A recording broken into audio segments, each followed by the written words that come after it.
We love plants. They transform a space, give us something to nurture, and make us happy. And we love donkey's tail. Despite its weird name, this plant is super cute, and it loves hanging. I'm sure it'll brighten your day. Donkey's tail, or Sedum Morganianum, is a really cute trailing succulent with rows of fleshy teardrop-shaped leaves that I guess resemble a donkey's tail. These plants are super easy to take care of and will forgive the occasional lapse in watering. I always find there's something very calming about these plants. They sort of take whatever shape they want, as if they're telling you, hey, don't worry about me. I love these plump little leaves, like a bunch of rain droplets on a string. So now we're going to pot our succulent. We'll use a well-draining cactus mix. Mine is pre-mixed with, worm castings, which helps stimulate plant growth. Perfect. When potting a succulent, we always want to make sure the soil mix is dry before we do anything. If I'm being honest, this could be even drier.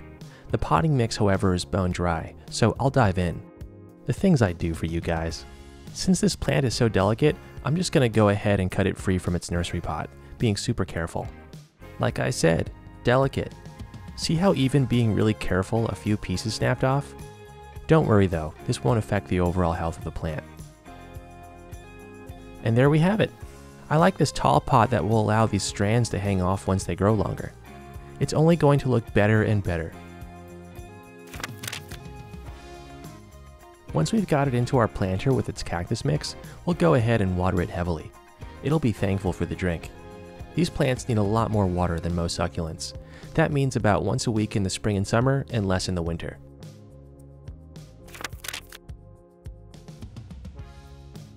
These plants prefer full sun. I'm going to place mine here in the window. They can survive colder winter temperatures as low as 40 degrees Fahrenheit, but they do prefer a warmer climate.